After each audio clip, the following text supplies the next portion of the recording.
If you're reading this right now, it's necessary that you get out of your house immediately. I don't know how or why this is happening, but as far as I'm concerned, it's not safe for anyone to be reading this inside right now. Get in your car, get to the nearest town or city and read it there, because I don't know how much longer it is until that thing comes around for you or anyone else. I don't know what this creature is, what it wants, or how many of them exist. All I know is that it's driven to kill, and will stop at nothing to make sure it gets the job done. If you fail to follow these directions, at least lock all your doors and windows, turn off the lights, stay somewhere safe, and make sure your presence is not known. Once you've done that, continue reading this and I will explain what is happening to the best of my knowledge. One night, I was sitting at home watching TV. It was a rough week, so I was glad that the weekend finally came. I could sit around doing nothing and not really care about anything. Everything seemed normal, or so I thought. But while I was watching TV, I noticed something odd. Coming out of the forest in my backyard was a man. Well, I'm not sure I could exactly call it that. He was about 5 feet tall, pale white, completely naked, and had very long arms.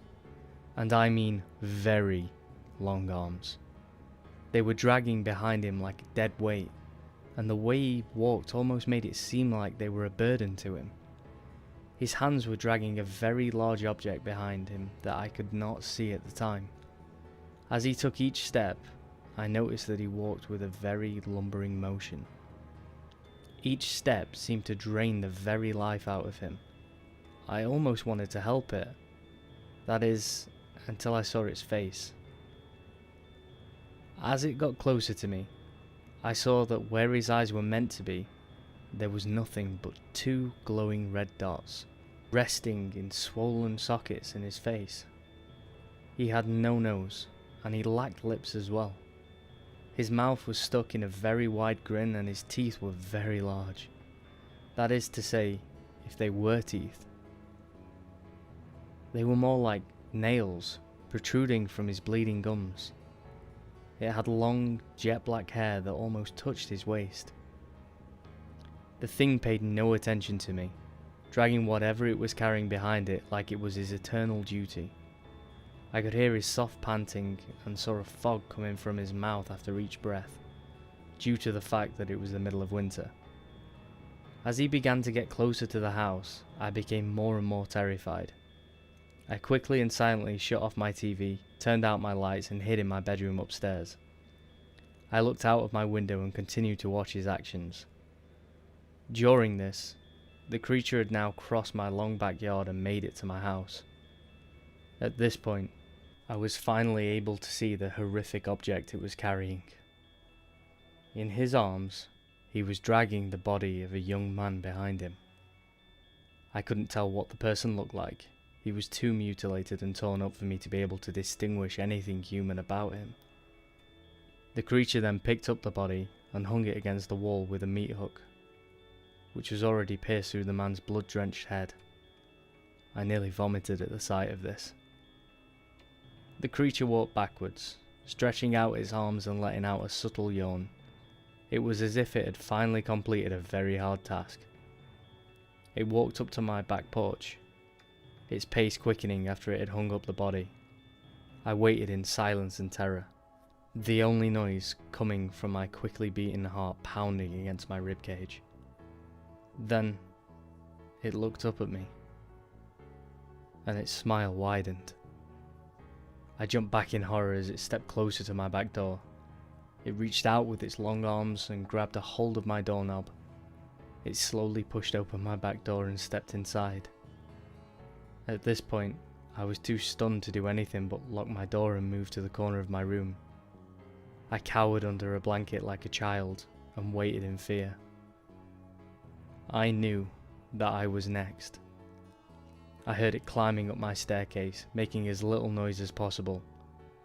When it reached the top of my staircase, it stopped for a moment, as if contemplating how to mutilate me.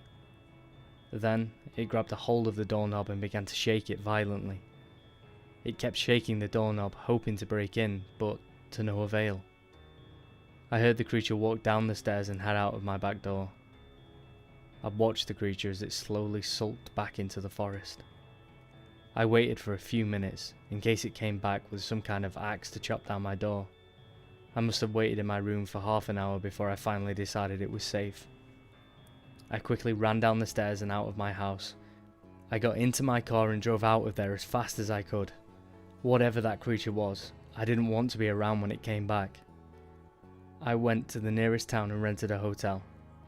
I stayed there for the night, and I decided I would report the incident to the police in the morning. I wasn't sure they would believe me, but it was better than getting framed for a murder I didn't commit. The next day, I got up and drove to the police station to report the murders to the police. Right as I entered the station, however, I noticed everything seemed too calm. There were no missing person reports, no murder investigations taking place. It's as if the body I had seen last night had never existed. It might as well have been my imagination too, because when I returned home, the body wasn't there. In fact, there was no trace that any of last night's events had happened. It was as if it was a dream. Yeah, that had to be it. It had to have been a dream. I probably just woke up frightened and ran out of my house in a panic. I kept telling myself these things, knowing in my heart they were not true. That night, I locked myself in my room and turned off my lights as soon as it got dark outside. I wanted to make sure the thing had no idea of my presence. Though it was hard to go to sleep, I finally dozed off. Only for a short time, as I was awoken at around 1 in the morning to the sound of scratching. I sat up in my bed and looked out of my window, careful to stay hidden. To my horror, the creature was back, scratching against my wall. It was like it wanted to get my attention. When I looked at the wall where it placed the bodies last night, I saw 12 more in their place. Each one was hanging in a different gruesome way. 2 people hung upside down from barbed wire wrapped around their ankles. Others were nailed to the wall. One man was hanging from his intestines, which had been very precisely removed from his body. I looked away from this terrible sight, waiting for the creature to put me against the wall with the rest of those people. It opened my back door and entered my house, this time quicker, as if it was more eager to add me to his collection. He climbed up the staircase and started shaking on my doorknob. He kept shaking it until it finally snapped and the door slid open. I watched as the monster's silhouette silently crept through my door. It knelt down next to me. At this point, I was too stunned to do anything, and I just sat there, waiting for my fate. It placed its hands on my chin and lifted my head up so that I was forced to look into its empty eye sockets. I felt its warm breath against my face, which smelt of blood, and then, to my surprise, it spoke. Father. It spoke with a slow, raspy voice. I couldn't believe what I was hearing. This creature calling me his father, speaking almost like a child saying his first words. I never had a son, and I wouldn't know if I did have a son, and it sort of looked like this. It almost looked sad when it spoke. Father. Are you scared, Father? Why are you scared, Father? I kept looking up at the creature in horror. What the heck was going on? Did this thing really think I was his father? I sat in awe and shock at this horrible thing. Father. Look. Outside. It took long breaths between each word, as if talking was a struggle. I made a gift for you. Do you like it? I forced myself to look out the window, at the horrific artwork the beast laid out for me to see. The thing looked at me for a moment as I contemplated the answer. In a shaky voice I said, Yes, I really love your gift. Its smile grew with excitement. It put my head down and I watched it slowly leave the room. I sighed with relief and moved away from the doorway. Just as I did, however, the creature turned round and looked at me and said something that still to this moment causes me to fear for my life and everyone else's lives. Its final words to me are the reason I am getting this message out to everyone. As he crept out of my door for the last time, he said, "I am not done, Father. Stay here. I'm going to get more people." He hasn't returned yet. Hey guys, and thank you once again for listening to the latest in my CreepyPasta series. I hope you enjoyed this one. I quite enjoyed it. I know it's a bit short, but it's still pretty creepy.